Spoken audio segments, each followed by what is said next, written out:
Today's lesson is rotoscoping, and rotoscoping is a technique where you paint over video.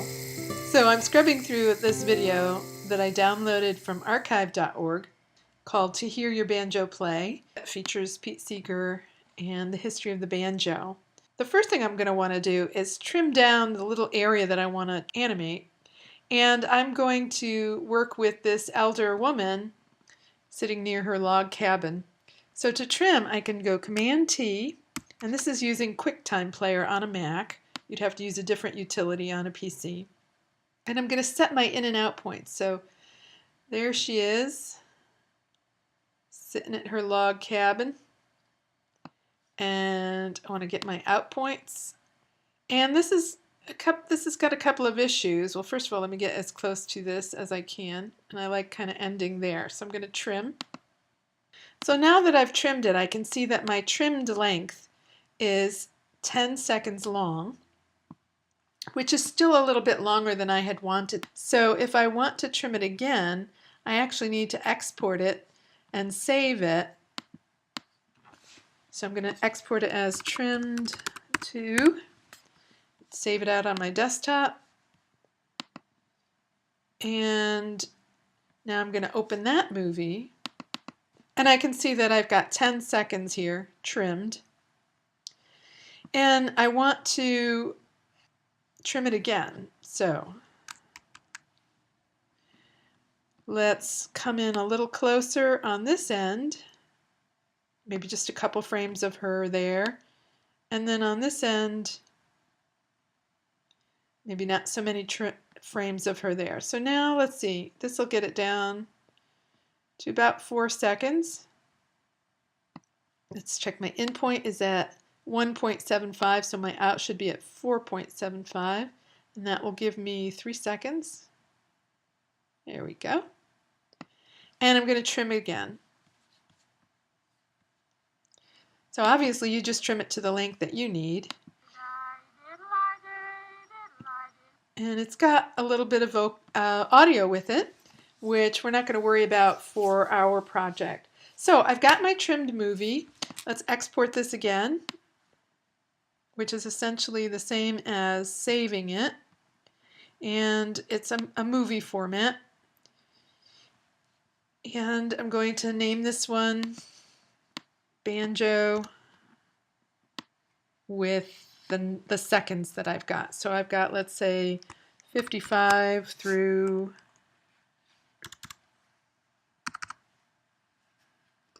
and I'm going to use that under through 58.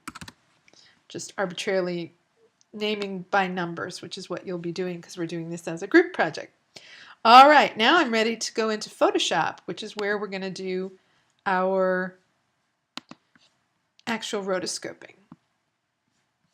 So now that I'm in Photoshop, in order to best rotoscope, the first thing I'm going to do is go to my workspace and change it to motion, which is going to give me my timeline. And then I'm going to just say File, Open, and on the desktop there's my chosen movie, and it does say Video. So I'm going to open that, and I've got the video icon here, not the animation icon. If you open it as a sequence of frames, you're going to get a bunch of layers. So this is opening it as a video. Now I want to work in something closer to our modern file formats, and the quality of the video isn't going to matter too much because in my case, I believe I will eliminate the video. And I'm going to show you some different ways that you can work with layers and filters and all that good stuff. So I'm going to make the size larger, and I will just go into image size, much like you would do with a regular photograph. Now you can see this is 320 by 240, which is a very small size for current video. If I wanted to take this closer to what we work with these days, we've been working at 1920 wide by 1080. Of course, that's a 16:9 ratio, and this video, you can probably just eyeball it, is a 3:4 ratio, which is what film and television used to be. So I'm going to go with my height, 1080, And that way it'll give me the proper height. And obviously if I went to 1920 here, that would give me more height than would fit on an HD TV. So I'm just going to stick with the aspect ratio locked. I'm going to go with the 1080, and then we'll just have black bars either side. So now it's converting it, and it says it's going to convert it to a smart object, and that's just fine. So now I can see it. It's larger than my screen. I'm going to zoom out a little bit so I can see what I'm doing. So now that I've got the image size, the next thing that I want to do is reduce my frame rate. For rotoscoping, we don't need to paint every single frame. If you want very, very smooth animation, you certainly can, but we're going to go for something a little more crazy today. And to do that, we're going to click on this little tiny menu here, and it's going to allow us to set the timeline frame rate. So the standard one for film and video is 29.97, but we're going to work in 12 frames per second. And I'm just going to say OK, and when I do, this timeline's going to appear to be a lot shorter. Now that's still 3 seconds long, but there's just hardly, a third of the amount of frames, because instead of nearly 30 frames per second, we have 12. So when I scrub over this, it's still going to look pretty good. It's a little bit choppy, but that's okay. This is a funky style of rotoscoping. Once we've changed our time, and we've got a lot fewer frames to work with, we want to go into setting up a couple of layers. So there's 2 basic layers that I'd like to introduce you to. The first is a layer that you can draw on frame by frame. So I'm going to go under the layer menu and make a new blank video layer. And I want to pull that outside of the video group. And I'm going to name this one Change Frames, just so that I know which one it is. And then I want to just use this little icon down here and make a layer just that way. And let me name that one Hold Frames or something, Hold Image, something like that. And you'll see what I mean in just a second. So if I look at my layers here now, for some reason when you do this, it doesn't like to stack them up. So I need to move these in. And this one by default, it made the same length, but this one for some reason was quite a bit longer. So I'm going to trim it down so that right now it's at the same length. And I'm going to relayer these here. So what is the difference? Let's start with the change frame layer. Let me change my view here. View, fit on screen. There we go. And I'm just going to grab a brush and a color. I like using bright colors for this because this is kind of a crazy technique that we're going to be using, sort of a Warhol-esque technique. Although you can actually do very realistic looks, but since I'm doing this with a trackpad and it's a very time-consuming technique, so I'm just sort of outlining her. And again, I could do a lot more with this, but for the sake of demonstration, I'm just going to, do the outline and not get too detailed with it. All right, so I've got this sort of outline of her, and I want to just go to my next frame. So I'm going to go to the next frame, and you'll see that I don't see the last frame. So here's the frame I drew on, and then I just click this arrow, and I have a new frame to draw. Now this one is kind of similar, so you're thinking, well, why didn't you just hold it? Well, the line changes from my crude drawing from one to the next. It's actually going to be kind of interesting. Adds a lot of energy to the animation, even when the imagery that we're looking at is static. You'll see right away that I'm going to be getting some different interesting techniques. So there's just 2 frames, and she's just sitting there. So quickly we can go back and forth, and eventually I'll probably drop the video out entirely, but we'll get to that in a minute. So I'm going to pause for a moment, do some more drawings, and then I want to come back and show you what with the hold, what that would look like.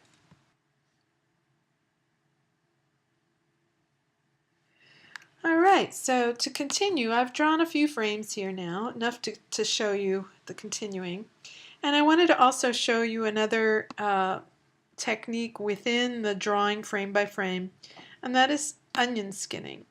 So you have onion skinning under that same menu where we changed the timeline, and you can set the onion skin settings of how many frames you want to see before and after. So I've just got it set for 2. I'll up it to 3, and I only want to see the frame, the current frame that I'm on. So this is showing you kind of what you'll see with onions.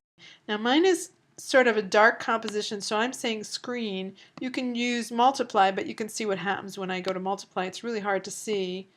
So I can see multiple frames, and here when we're changing from the smaller to the larger, I can actually see the previous frame. So when I get to where I need to keep drawing, right about here, I do my drawing, and it lets me see where I've been before. It's unfortunate you can't keep it on because it's kind of a cool looking technique in and of itself, but it's really just meant as a guide. So let me turn that off, and we're going to move on to the other type of layers that we can have. Okay, so now that I've got some frames with my drawing on it, let's say I want to have something that stays for a while. So to do that, I'm going to use this hold image, and I'm just going to select on my purple layer here, make sure I've got the right layer, and I'm just going to select an area. So I'm going to just fill this with a color, and I have to have my timeline where I want that to be occurring. So I want to do it right at the beginning, and I'm just going to Option Delete, and I'm going to pick the other area here and maybe fill it with another crazy color.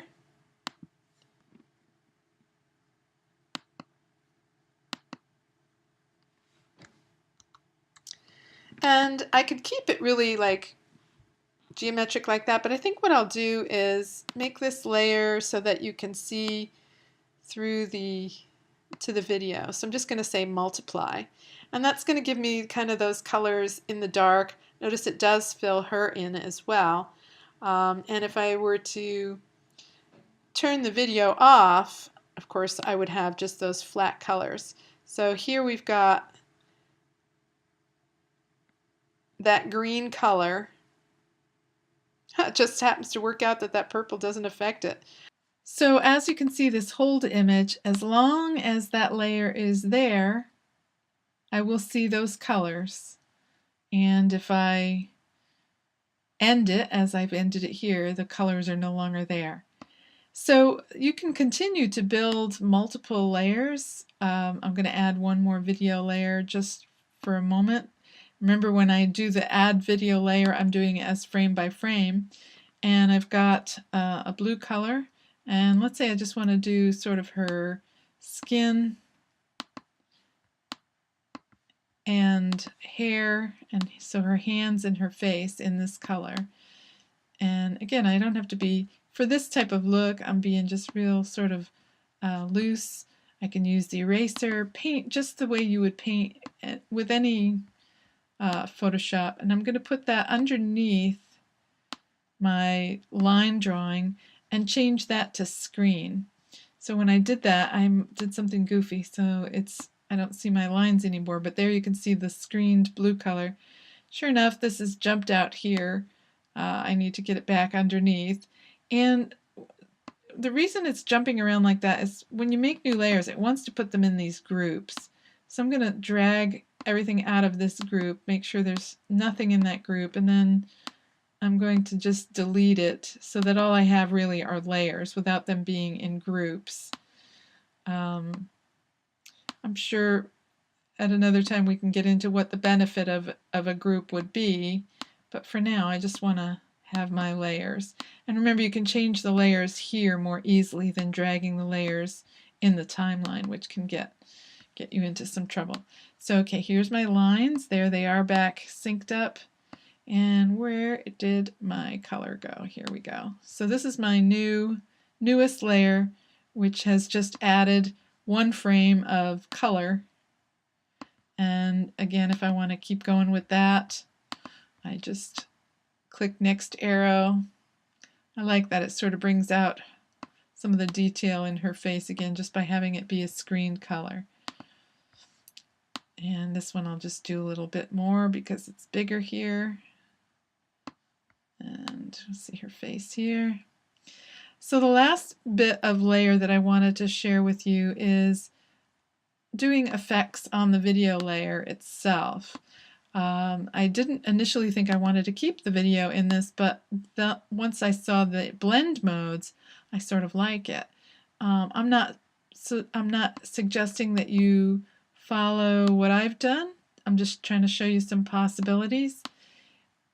But I do want to share this one last bit with you if I could just stop drawing because it's really fun. And I don't really want to stop, but I will. Okay, so I've got 2 copies right now of the video layer, one on top of the other, and you always want to have a copy to be just in case. And these need to be smart objects, which they are, in order to do this filter. So when they are smart objects, you can apply quite a few different filters. Now, I was hoping that there was something like posterize. I thought that would be interesting, but I didn't really see anything here. I'm not typically a big fan of filters. To me, they look like filters. But you know, you might want to experiment with some of these. So I'm going to take a look at this watercolor, and I want to zoom out a little bit. That gives it sort of a nice flat effect, and if I have less brush detail, it'll get even flatter. Actually, I guess we want to go with a larger brush. It'll get even flatter, and I'm going to just play around a little bit with the texture, look at different areas,